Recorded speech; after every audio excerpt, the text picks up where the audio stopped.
We'll try to get the audio up just a little bit, but you have to hear this. This is critical. This is critically important. You can't understand the present without understanding the past. Millions of citizens not involved in criminal activities could exist in the law enforcement agencies of Pima County, and Fred Allison has more about that. Tucson in the late 1960s, like many other university towns, was worried about the possibility of violence on the campus. Anti-war sentiments were growing to a peak that would be represented later by the shootings at Kent State. And the late 1960s, a time when at least one person in Pima County apparently was being watched by a local law enforcement agency for reasons not directly related to criminal activity. Tucson attorney William Reisner says he was shadowed, followed, and monitored by an undercover agent of the Pima County Sheriff's Department.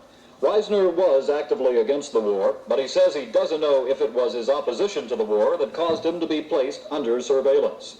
How did Reisner find out he was being watched? The man who did the watching later told him. There was a coordination between various police agencies at the time who had undercover agents. The Sheriff's Department, the Tucson Police Department has purely political surveillance agents. The State Department of Public Safety had political agents at the time, as did military intelligence and as would the FBI. So I think the prime motivation was citizens who were active in any kind of affair, then they would want to know who these people were, who their friends were, what they were saying. And it was an effort to ferret out people who would be opposed to governmental policies and would stand up and say what they wanted to. You talked to the agent who was assigned to you. What was that conversation like? Well, it was kind of interesting because I really didn't recognize the person, and he wanted to know if I recognized him and said that he had been my agent, that he had been assigned to me.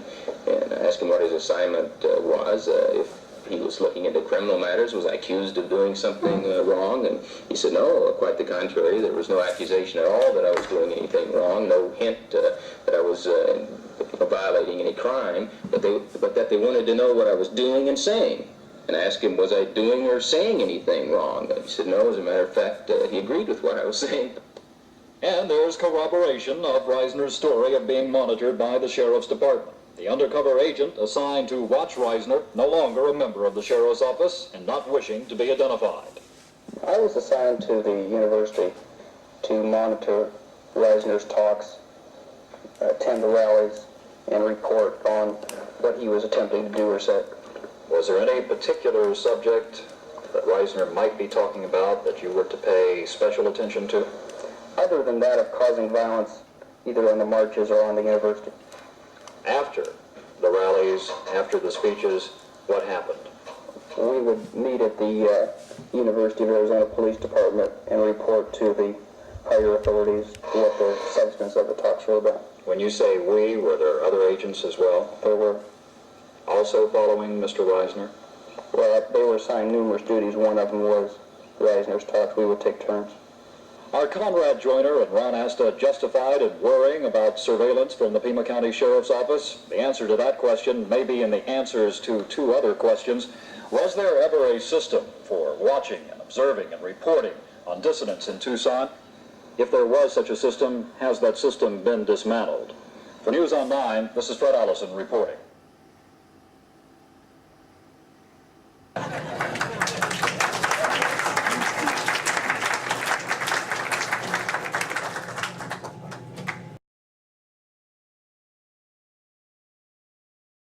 A little insight into some personal history. My name's David Yetman, by the way, and I'm privileged to have known Bill for longer than 2 or 3 of you have lived. Notice that I say 2 or 3 of you.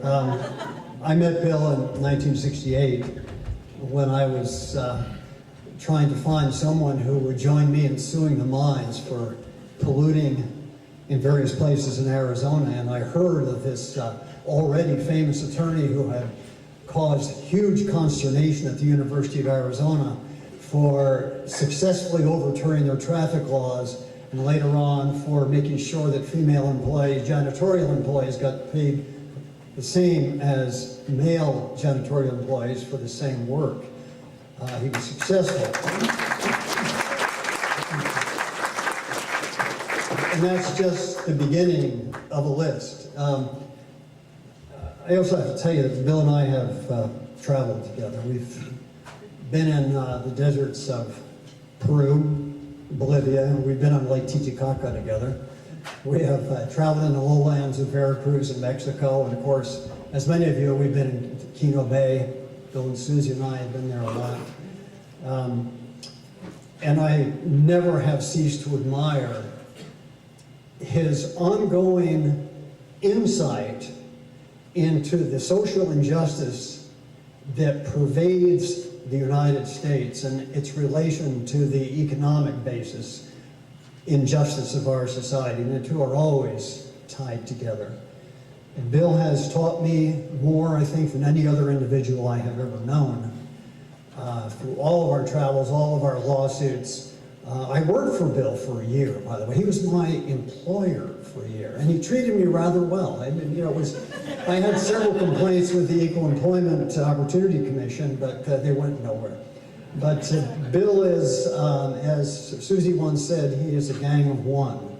And every one of us here are indebted to Bill for some of the enormously important cases that have come. He alone would be willing to take on the unfairness of elections, the injustice concerning El Rio, the ongoing injustice everywhere in the state of Arizona. Only Bill had the insight and the social conscience to be able to combine, and the generosity. In addition to being one of the smartest people I've ever known, I think Bill is probably also the most generous. And any of you who have worked with Bill know that. Well, we're here tonight to celebrate one of Bill's great victory with a terrific group of people as well.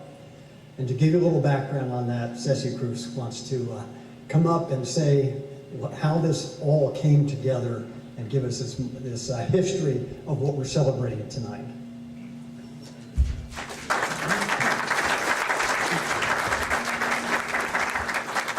Thank you very much for being here. I want to first start off by thanking the committee that put this function together. And that's Parnella Jones, Scott Egan, Jean Ramirez, Raul Ramirez, Salomon Valdenegro, Tabit Khalid, and Anthony Peralta. They deserve a big round. They did a great job. And on behalf of the El Rio Coalition, too, I am the chair representing El Rio Coalition and also the plaintiff. And I would like to thank all of you for joining us in thanking Billy Joe Reisner for his commitment to our community, for his vigilance for justice, and on giving of himself in righting the wrongs that have affected so many of us. I'd also like to say that Bill is, he's a person that all of you know. When you know him personally, you understand where Bill comes from. He comes from knowing the difference between right and the difference between wrong and right. Before I also start, I want to definitely thank Susie, his lovely wife, and his family members who are here. Thank you, Susie.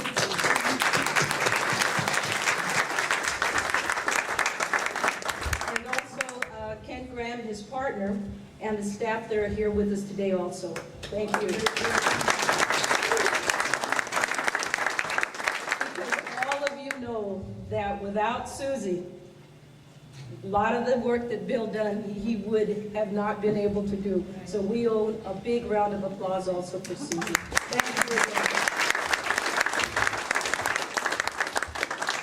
And I, like many of you, have attended functions where individuals are recognized as community leaders. The majority of the times when we have attended, these people are recognized for the position that they hold or for the job that they're getting paid to do. That's not Bill. Bill is not that kind of a person, and that's not why we're here tonight.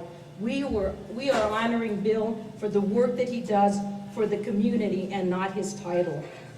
The first time I met Bill was back in the 70s when my generation was idealistic and we were involved in civil rights. I have known about the cases that Bill has worked on from mutual acquaintances, from organizations that he's helped, and of course by reading the newspaper. Today, though, I know Bill's work personally. A year ago, when a group of ragtag, you might call, group of individuals who weren't afraid of using the word that they were activists, got together to save El Rio, where we're all here today, from the wrecking ball. Bill was there to join the El Rio Coalition. We didn't seek him, he sought us out. I would like to also first clear a couple of misinformation, misconceptions about the El Rio issue. Our first reason to form the coalition was to save a green space in our community that has a long history of why it is important to us. And you'll hear from Salomon Baldenegro later on about that history. And the second reason we wanted to form the coalition and to continue was to get to know the reason why, or the reasons why this piece of land, this valuable piece of land, was putting out to the lowest bidder. It wasn't even to the highest bidder, to the lowest bidder, to give them what our community paid for, what our community's tax dollars paid for, to give it away. The reason is transparency in government. Bill knows that well. He's fought for it for a long time. That was the second reason, and we still continue on that path. While some of you have heard that the case was won, and that Bill won, and that El Rio won, well, we did win. Right off the bat, we saved El Rio. But transparency in government, that still's not finished. A year into it, yeah, the judge said the city lied. It lacked integrity.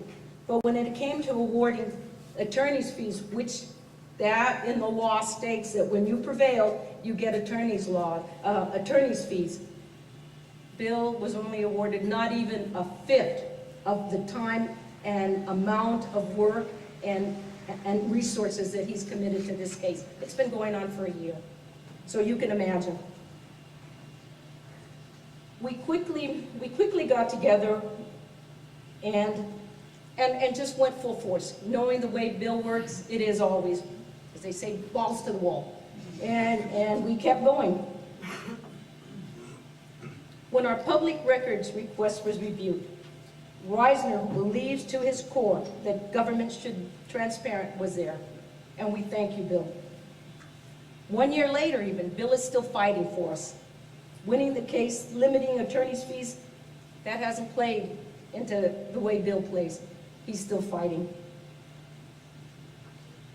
It has been my privilege to sit next to Bill in court. I know firsthand what a brilliant lawyer Bill is. I got to see his briefs. No, I got to read his briefs. I know why the judicial community respects him so much, because Bill has been involved in so many issues in the community. And why he's been successful is because he also knows the dynamics of the community, the politics of the community, the heart of the community, and that's powerful. So I also remember now, after so many years, why we called him Wild Bill Reisner. He is a fighter for what is right and what is the right thing to do. And for that, Bill, there's not enough thank yous, there's not enough money that we could ever give you that would pay you for that work. So thank you from the heart.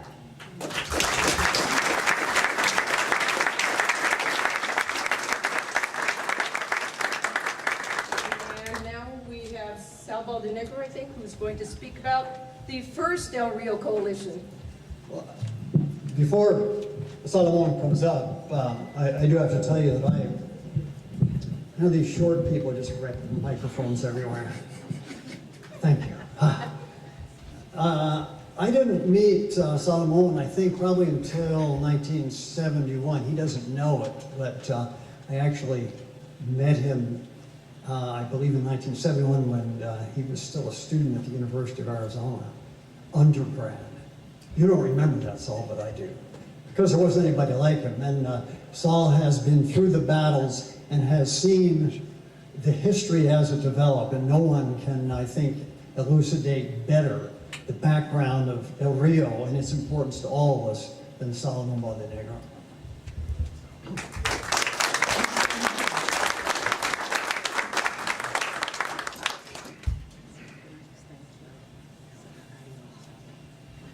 one last thing, and I don't want to, I just want to thank three people also, and I'm not thanking them because they're legislators or they're elected officials.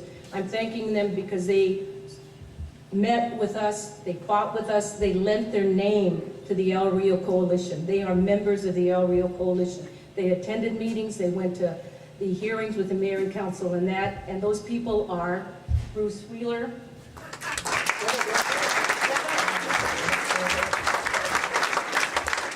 Sally Gonzalez, and Macario Zarate.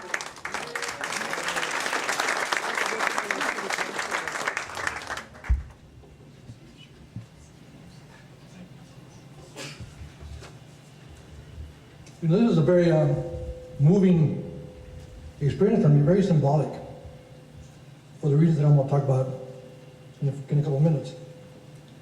But Bill Reisner, unlike many people, is not a Johnny-come-lately. He's not somebody who just had an epiphany a couple of weeks ago. Bill's been around for many, many years. His path and I, we crossed paths at the university back in the 60s. And those of you who were around then know we were fighting many battles then. Civil rights was going on, the Chicano movement was going on, the UFW movement was going on, the anti-war movement was going on, women's movement was going on, the environmental movement was going on. And Bill was involved in all those things. But you know, we're here to see what a great guy Bill is. But in reality, Bill is a real pain in the ass. He really is. He's a pain in the ass. The good thing is that he's a pain in the ass to the right people.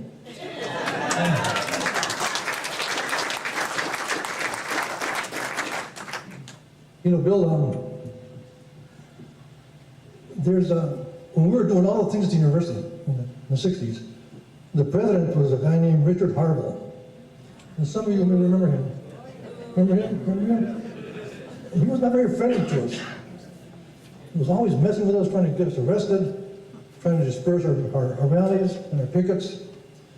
Well, the time came when Richard Harville retired, and they had a big party for him.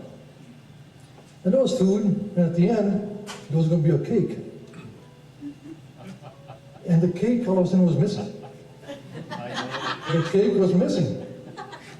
And the Barney Five squad at the university, that was before they had a police department. They had a bunch of,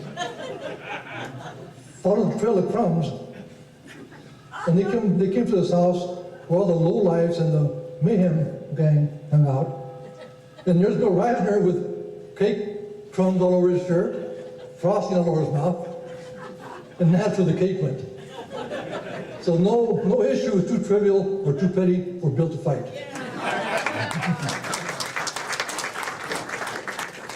But you know, this is very symbolic that we're here.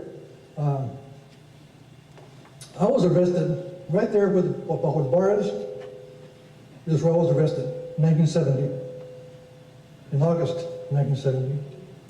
And because we were not allowed to be here. The members of the public were not allowed to come into this clubhouse. In those days, it was called a coffee shop. It doesn't exist anymore. They tore it down and replaced it with this one.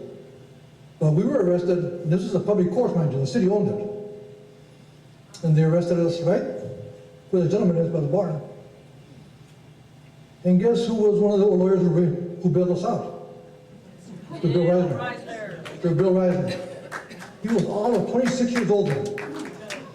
He was maybe 2 years out of law school, maybe 3 years out of law school. Of course, he was a whole different looking Bill Reisner then.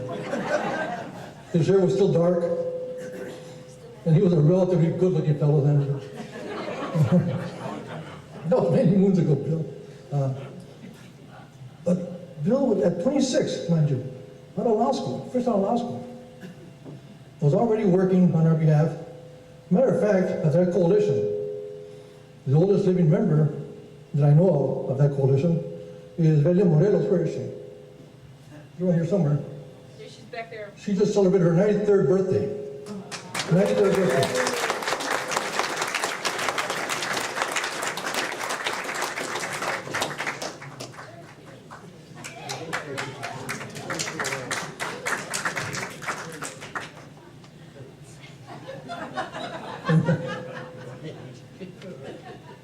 And that's what Bill Reisner is. What he is.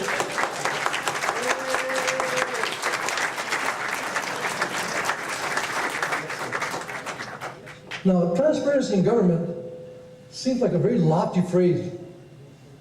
But what that means is that people, the government whom we pay, whose taxes our taxes support, should not act in secret, should not go behind people's backs and do evil things. That's what that means. It's a very simple concept, but... And Bill, back in 1970, in September of 1970, the city of Tucson got the county attorney to form this bizarre thing called a one-man grand jury. Have you guys ever heard of that? A one-man grand jury. And they picked a very conservative right-wing judge to be the grand jury. So they called me and 7 other people, and we knew from the get they were going to indict us from the very get. But we also knew that a one-man grand jury is not the norm, is not right. So we had our attorneys go fight, and we won. We killed that concept in its tracks before they called any of us. And again, Mr. Reisner's name is on those briefs. Mr. Reisner was right there doing that.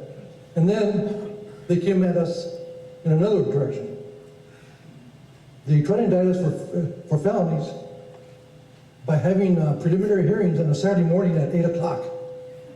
Now, who the hell has ever heard of a PH hearing at 8 o'clock in the morning on Saturdays?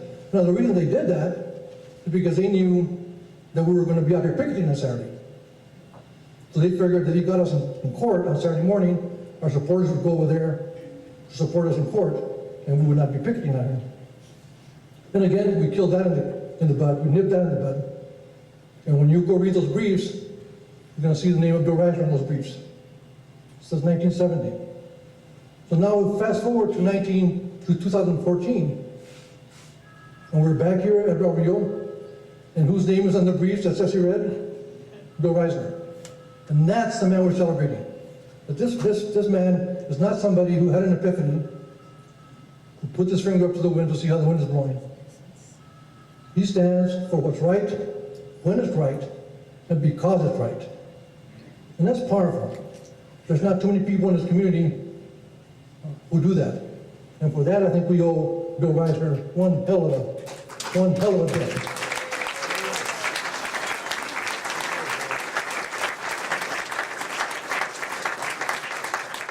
And both of those things that I just mentioned really have to do with transparency in government, with government acting in secret to do evil things to its citizens.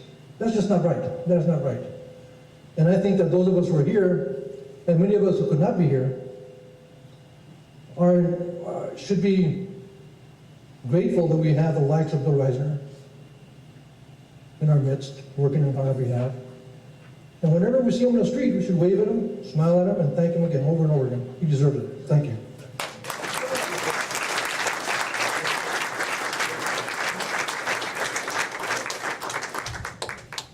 Thank you, Solomon. Bill pointed out to me in the last couple of days that there's an irony about this meeting tonight, is that we are able to meet here because of a terrible decision that the city of Tucson made to privatize El Rio. Because if the city of Tucson still owned and operated this place, or operated it, there is no way that they would allow a group of rabble-rousers like us to be president of this place. But because it's private, they don't care as long as the money is there, and they don't really care at all. So, thanks to a wrong decision, here we are.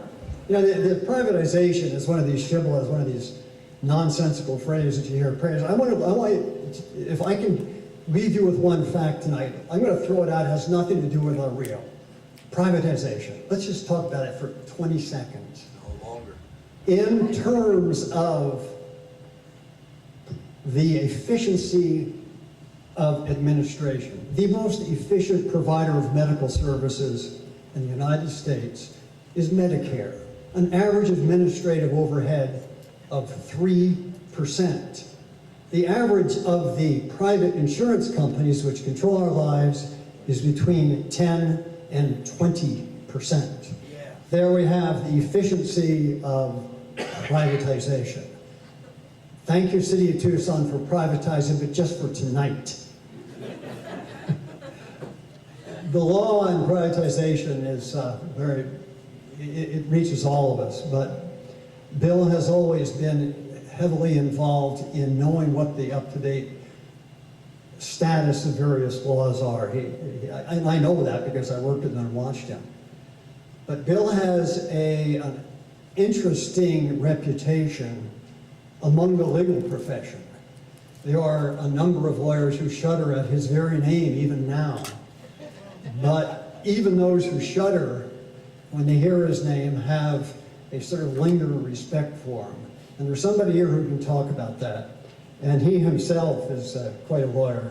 Thabit Khalidi knows Bill and knows what's going on with Bill and the legal community.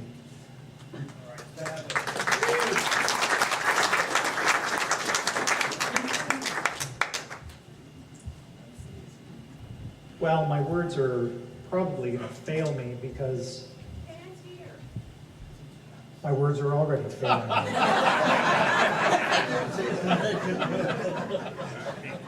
When I was a young lawyer, I came to Tucson and very quickly met Bill and realized that Bill was one of those independent thinking lawyers such that if you called the National Organization for the Reform of Marijuana Laws with a problem, they'd refer you to Bill. And if you called the National Rifle Association, they'd also refer you to Bill. And while David Yetman talks about when he sued the mines for environmental damage, when I married my wife, who works for the Nature Conservancy at the time, I also found out that Bill had sued the Nature Conservancy. So, speaking of shibboleths, there are none in Bill's life and in his worldview. Bill has defended our republic and its citizens throughout his career. And he's done it at great personal cost, because I can tell you, I've known Bill now for over 30 years, and not once has a judge given him the fees that he's earned on these cases. And he still takes case after case because he's defending our republic.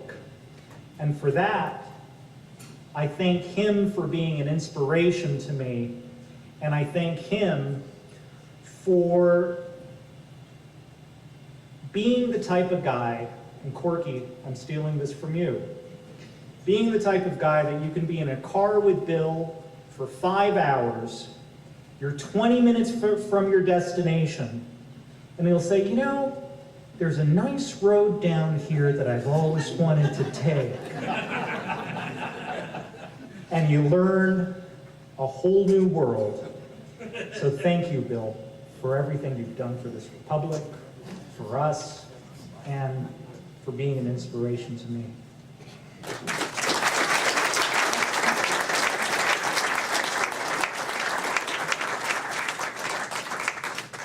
Bill also has been a businessman. I found out about it when I first met him back in the 1960s, and he was quite proud. He had a real estate company. He showed me the credit card that he had of his real estate company. His company was called Fly By Night Realty. It's true. He will not deny it. And I don't want to go anywhere with that, but I will leave you with that. As most of you know, Bill was incensed by what he considered to be a fraudulent election several years ago, which created the Regional Transportation Authority, and was convinced that there was more than just hanky-panky going on. There was out-and-out fraud involving the county. No one else in their right mind would ever have taken on that issue, but Bill did. And to talk to us about that is Paul Hills. Paul, are you here? Yeah.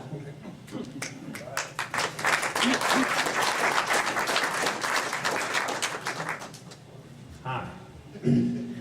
Yes, I first actually met Bill Reisner at a meeting of the Pima County Democratic Party where they were introducing their new lawyer to lead us through this RTA suit.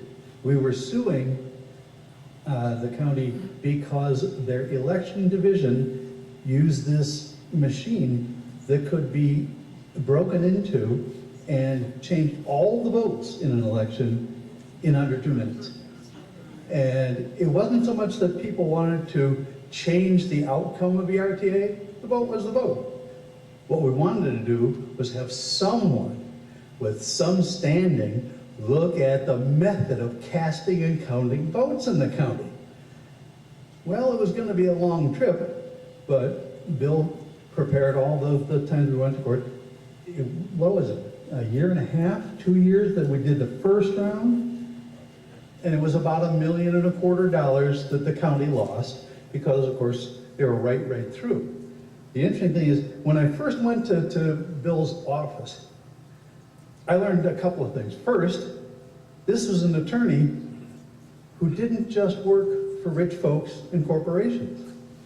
They're all the ordinary people in their pictures and things in his office. This is a real person. I was amazed. I've worked with a lot of attorneys in my time, and there he was. The second was how much patience he had. We kept going back to court, we kept winning every round, and nothing would happen, and nothing would happen, and nothing would happen. And finally, even the Pima County Democratic Party stopped paying for these things, except that poor Bill was the one who was getting shorted on all this. The thing is, another irony of this week here, it was just last week that the Arizona Supreme Court finally quashed the last of all the appeals on that RTA case.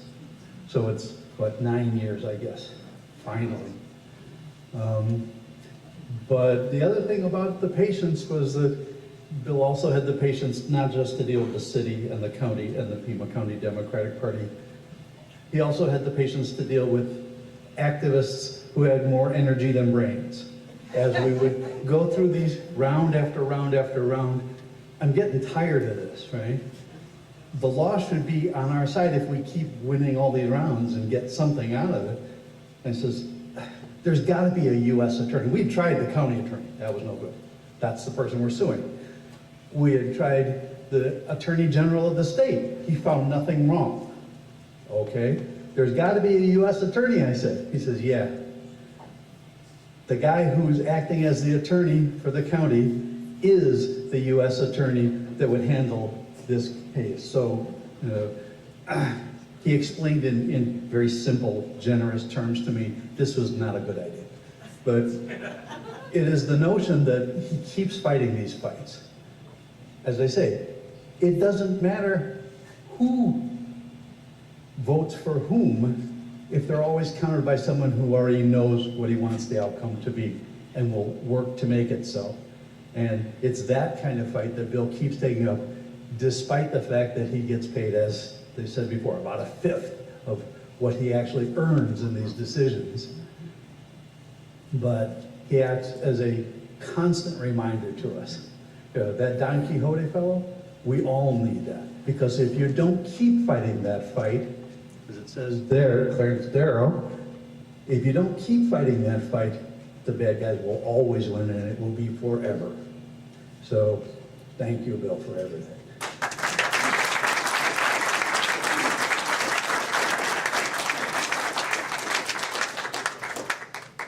Another thing all of us really know about Bill that I want to underscore is his passionate commitment to racial justice.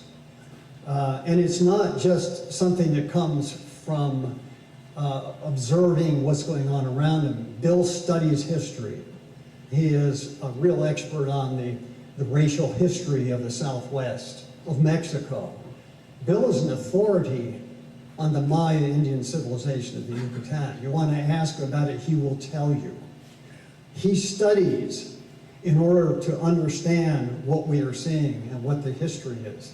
So he is a social justice scholar in his thinking and in the way he lives. And I have learned from watching Bill what that means, because the racist elements in our society are ever growing. And it is the kind of ability that Bill has to cut through all the nonsense and see what's really going on that we need and we continue to need. So what you have heard other people, the other speakers talking about Bill, is just beginning to scratch the surface. Bill Reisner has affected every one of us in ways that only we will begin to understand when we really think about them. And I want to thank him for being my friend, for being a difference in Tucson, for being a difference in Arizona, and a difference in the United States. If there are others of you who would like to come up and say a few words about Bill, this is your chance. I would love to hear some of you come up and give us your little testimony. Let's call it testimony. Oh, Scott would like to say something. Very briefly. You know, Bill's been a very close friend of mine for many years, very close friend. And he's been, you know, not only a friend, but an advisor, been my lawyer, unpaid lawyer, but he's been my lawyer. And as he is for everybody. But I have a lot of stories about Bill, but I'm not going to go into it. I just want to thank him for one thing. In the early 90s, there was a trial going on in Tucson. It was called the Tucson 6 trial, and six Irishmen, Irish Americans, were put on trial for supporting the Irish Republican Army. And that was one of the trials, as opposed to Sanctuary and many other trials that Bill was involved in. That was one that he wasn't involved in officially. However, as I guess, I don't know if I was called an unindicted co-conspirator or something, but he was my advisor during that time. And at one point I said to Bill, look, I don't know all of these guys here, but here's what I've done. And I laid out to Bill all of the things that I had done for the Irish Republican movement. And I said, what's your advice? And he said, get the hell out of the country. It's a true story. And he says, and don't come back until the trial is over. And so Pernilla and I took our we had a little Volkswagen camper van, and we drove down the coast of Mexico, and we didn't come back until after the Tucson 6 were all acquitted. We came back a week later. And I just wanted to say, Bill, that was such a great trip we took. And thank you very much, because it was really one of the best road trips we've taken. Thank you.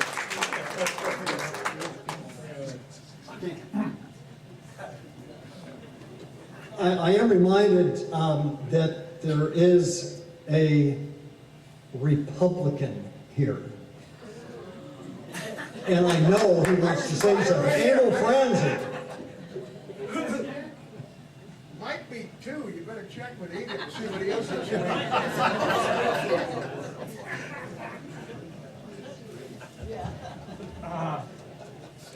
Just to make sure I don't wind us up, I actually took some in-depth notes. Seriously, the funny thing about this is there's more people in this room who are friends of mine than I had the last time I went to a meeting of the Pima County Republican Club, just whatever that's worth. And I was up in Oro Valley for a candidates forum about 2 weeks ago, all candidates, so there must have been 12, 15 candidates, usual handlers, camp followers, all the people that come along. You've been to those things before. And there were less people in that room than there are in this one. Seriously. So Billy, maybe you think about running for something again, huh? Order. You have a base here, Bill.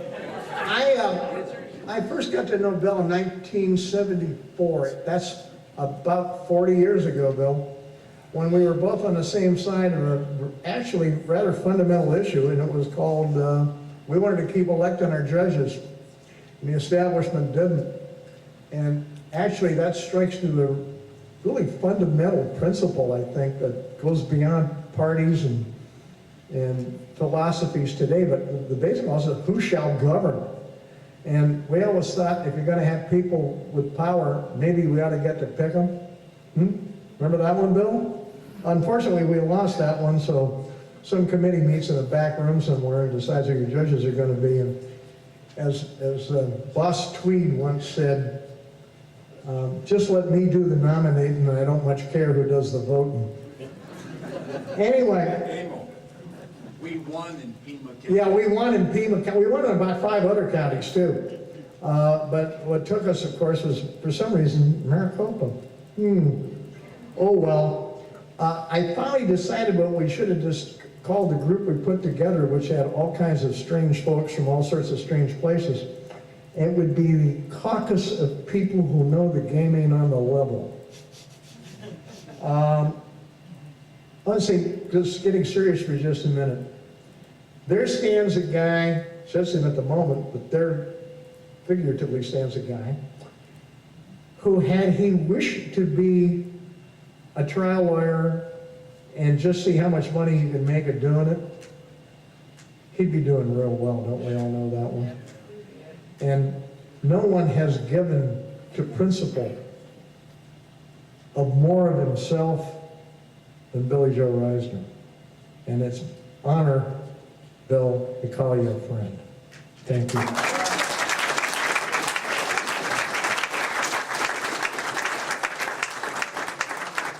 Thanks, Emil. Emil used to work for me too. He might not want to acknowledge that. Keep that one quiet. John Murphy was involved in the ongoing attempt and successful attempt in which Bill was heavily involved at keeping KXCI democratic in the sense of democracy. John here? There's John. Come on. I don't know, what was it, 10, 12 years ago, something like that. KXCI is a community radio station, as everybody here knows, and to whatever extent it is a community radio station today, Bill's got a small hand in. A little while back, they stopped acting like a community radio station and started acting more like a frat house. And it gets back to the issue of transparency. And talking about long fights, that lasted 1.5 years, 2 years, and we finally won what we got. And but it wasn't after a lot of nasty, unethical attacks on Bill and on several other members of the KXCI Democracy Initiative before we finally prevailed. And again, it was Bill's intelligence, it was Bill's doggedness, it was Bill's generous nature that helped us win that one. So, thanks, Bill.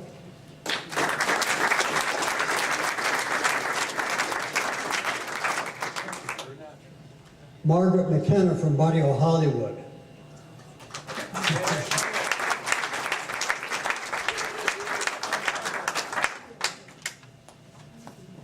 Yeah.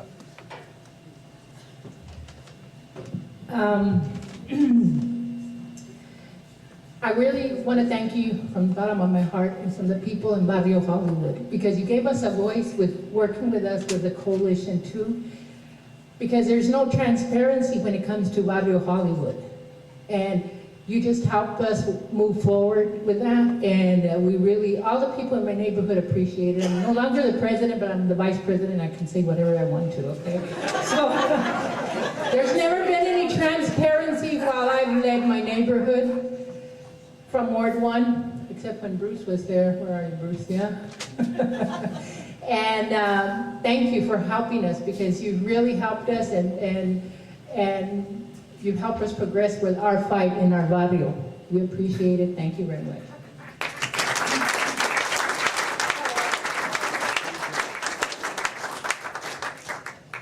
One confession that I have to submit to you is that Bill dragged me into a lot of dirty politics.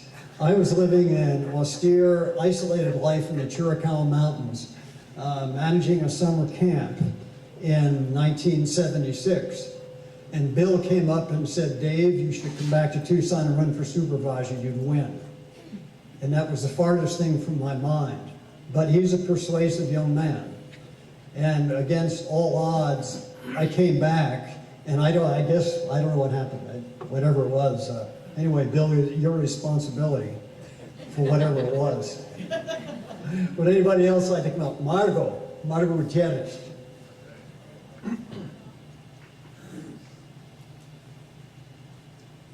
Just because she's my comadre, don't think we have any special affection for each other. In 1970, I left home, which was liberating, and I hung out with a bunch of nefarious folks like Salomon Badenegro and Drew Paulette and Paz Descanse, Dave Cantrell. And we used to hang out at a joint on North 4th Avenue, John Brown Party. And somebody came to town, I can't remember if it was Spiro Agnew or James Watt, and we demonstrated. And for some reason, the cops got really mad at us. We were at that locale on North 4th Avenue, which later became the Food Conspiracy.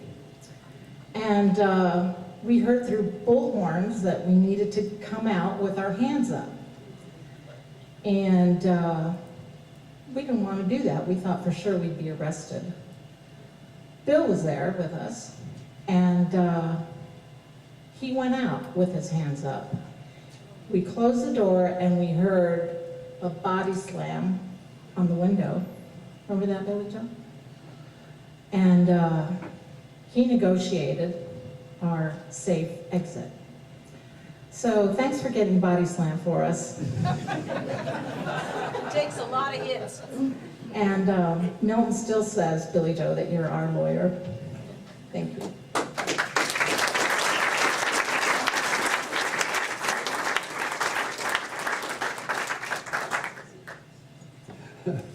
Thanks, Marco.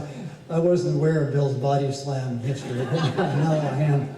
We can incorporate that into a number of news stories. Anyone else would like to come up? Please.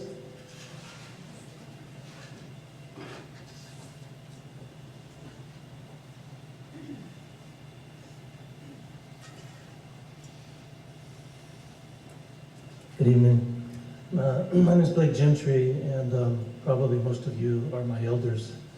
And I say that in total respect, especially for having known Bill through Katja Peterson and Geir Landau at their house. There's maybe a little thing that isn't so clear about Bill, and that's where some of his family comes from.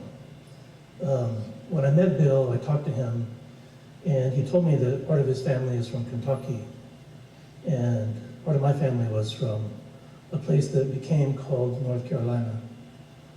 And in 1842, a woman named Cora Florence Welch and 16,000 other people and 4 other tribal nations were deported. Bill is a part of our tribe. We are the Cherokee Nation. And I know that Bill has had exemplary service in the law profession, but I also want to say that he has shown great solidarity with indigenous people, especially the O'odham in Mexico, but many other people. And if you don't know that about Bill, you may have maybe a different understanding of what the defense of the Republic means.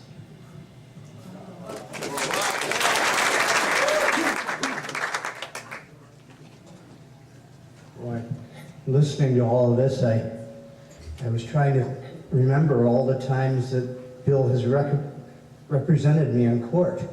I can't even count how many times. It's way back, and oh my God, remember we sued over the ownership of the student bookstore, and that went to the U.S. Supreme Court. Bill Reisner representing, thank you. And all the times I was going to jail. And this, I want to thank Bill for what he's given me going forward, as the Yuppies say. here, this is such a crime, such a crime. I was in the legislature for many years, and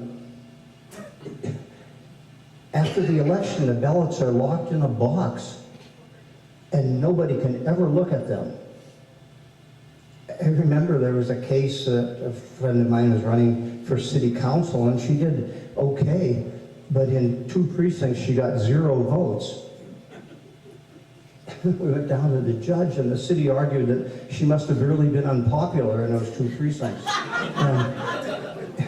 And we almost, that's what it has to be to get into court. And we got into court, and we realized that the ballots weren't punched correctly, scored correctly, so they didn't punch. But even with that, we barely could get into court. So as a legislature, the ballots are locked away after the election, and you can't ever look at them until they get burned. And so I can ask for Chuck Huckleberry's notes. I can ask for a record of his phone calls. I can ask for his diary, everything, but I can't look at the ballots. So these guys with the RTA fighting for 10 years, all that money and effort put in so we couldn't look at the ballots. Now, that wouldn't happen unless, right? It wouldn't happen unless.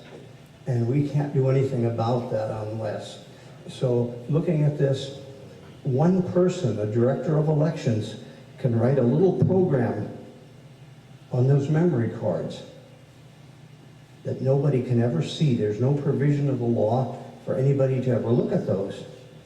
And it can subtract 1 vote, every second vote from candidate A and give it to candidate B. And that will never, ever be detected. There's no way under our system to detect that. Now, fixing this is even more important than getting the money out of politics. Getting the money out of politics is the prime thing, but it doesn't matter if they can rig the election. So we have to do something about that. So we're all going to have to work on our legislators and make sure there's no reason for it. In this day and age, with all the open meetings and open records, that you can't look at the ballots. So I hope that you will all work to do that. Okay, thank you, Bill. Thanks, Don Conoco. I'm going to put a stop to this accolade. I think Bill's got to have enough for one night. We'll all be around, and I want you all, before Ceci comes here to close this, I want you all to look around at this room and look at the cross-section of Tucson that's here and realize what a remarkable accomplishment that this cross-section of our community would come together and honor the person who celebrates that particular cross-section. And now he wants to say something. I don't know whether we should let him or not. We're going to speak after we recognize him. We're going to let him speak after we recognize him. I want you to talk. And what I'd like to do is because we are presenting to Bill the El Rio Coalition, and I want those members of the El Rio Coalition to come up here. Please, if you're a member of the El Rio Coalition, please come up here. Which one? The El Rio Coalition. Either one. Either one.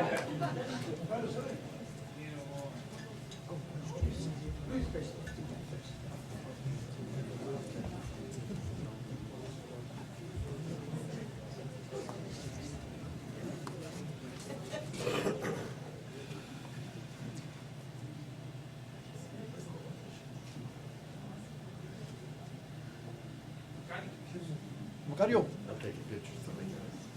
Good.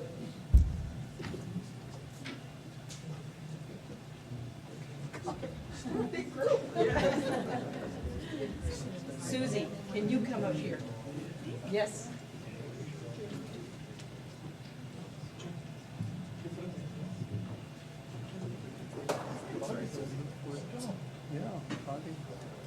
We want to first give our whole heartfelt thanks to you because we know the support that you give Bill, the strength that you keep his family together, and allow Bill to do the wonderful work that he does.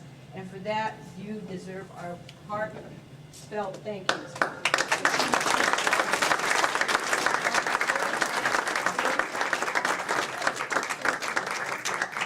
And now, Bill, would you like to come up here now?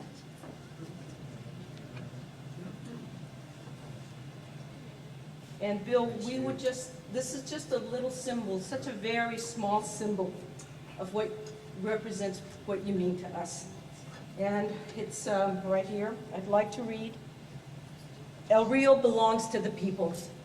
And Bill Reisner, Esquire, attorney for the people, in gratitude for your tireless dedication in defending the many civic and social causes for those voices that would never obtain justice, few walk in your footsteps.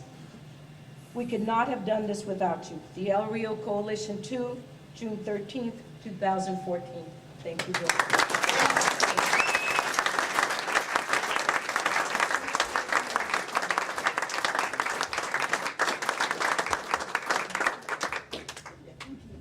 And Bill will now say a few words. Just a few. Just a few. Maybe I'll keep it brief if you want. As many as you want, Bill. As long as you want.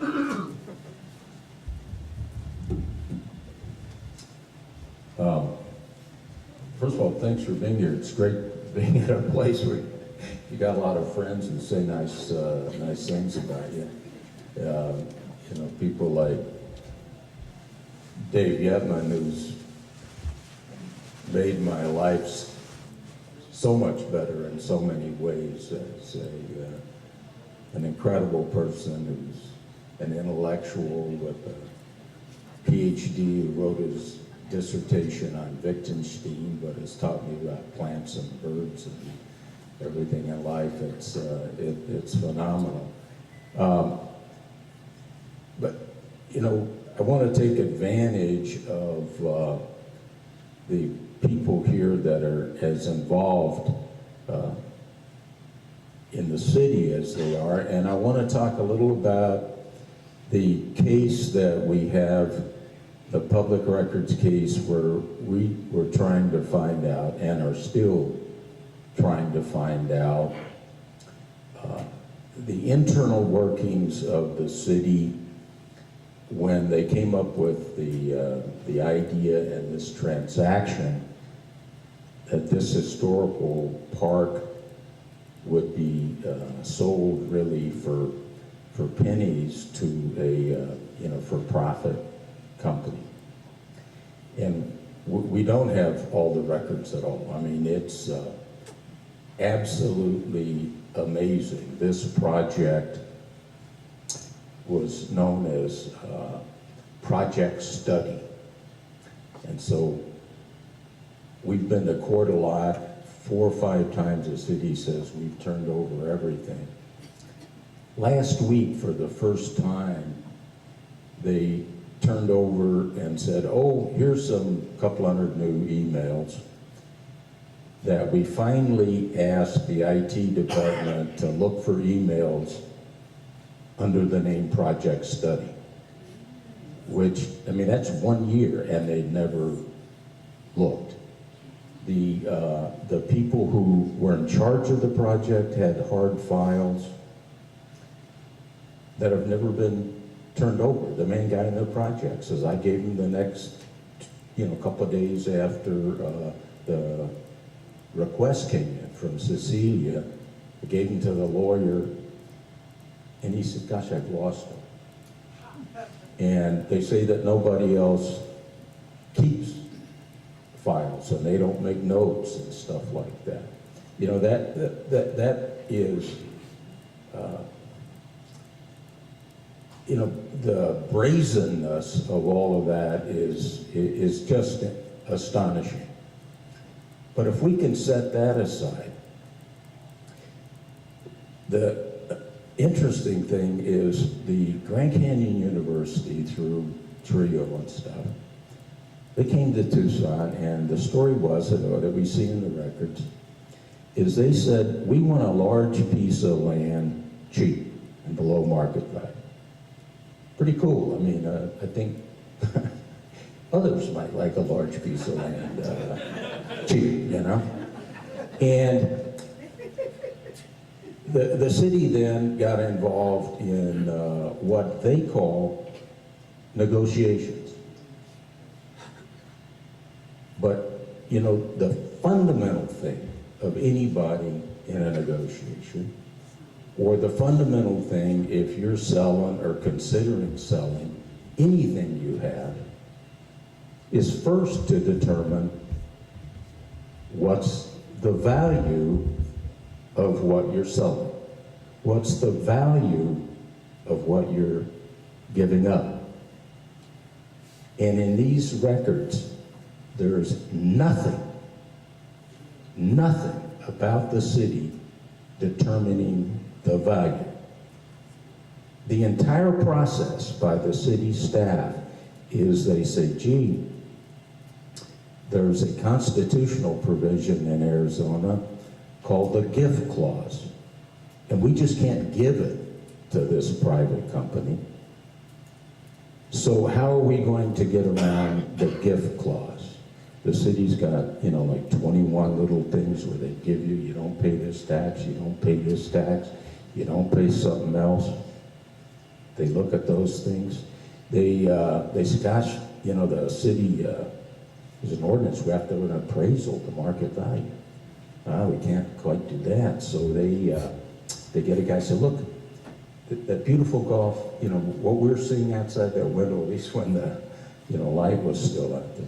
They call the appraiser guy and say, hey, look, we'd like you to do a little hypothetical appraisal. Pretend that this doesn't have trees and grass and mature vegetation. Don't look at the location and all these other aspects that make this a great site. Pretend it's just a piece of raw dirt with nothing on it. And,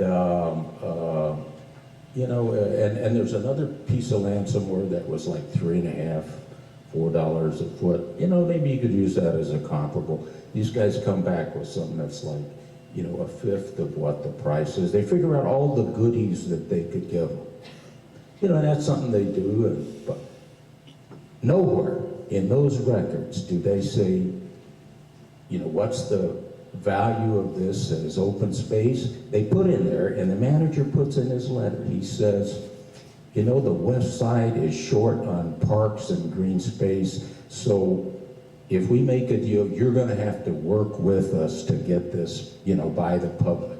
They recognize all of that stuff, but there's nothing, not a penny, no recognition, no talking to parks, not talking about anything else. What's the value of this to Tucson?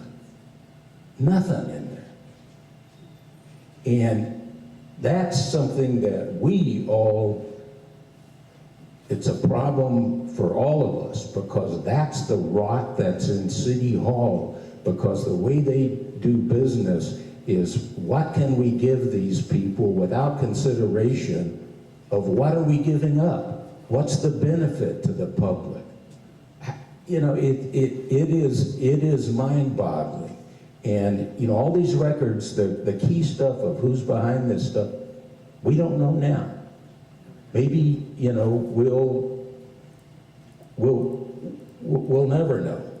But we're learning a lot, and the reason that we're doing that fight is because this has been an interesting example for all of us, because, you know, we saw, I don't know if you, a couple months ago, you know, where the Attorney General says, well, we've concluded together with our FBI investigation that the city's mismanaged $250 million with Rio Nuevo, and because of a U.S. Supreme Court case, we can't prosecute anybody for a felony and put them in jail.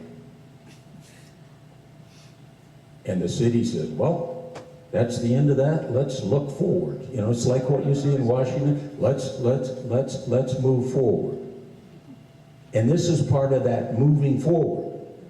And the moving forward and the New Deal, they don't look at the value. So what this coalition has been doing and fighting for is a really important example for the city that's important for the public.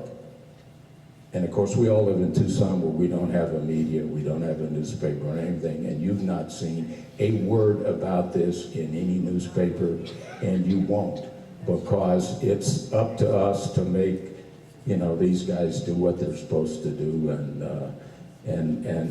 Lord help us.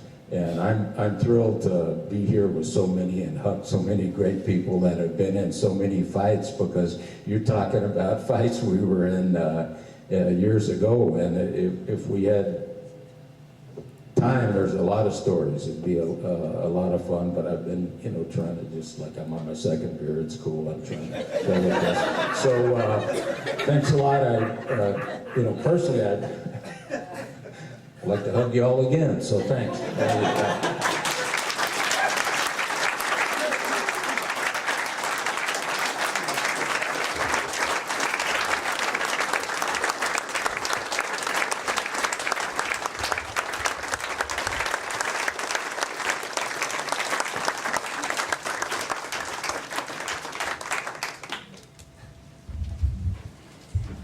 Thank you all for being here. Buy Bill another beer, give him some more hugs, and that concludes our program. But I just want to thank OB Sports for providing this facility and helping with the arrangements that they did, and want to thank him. Thank you.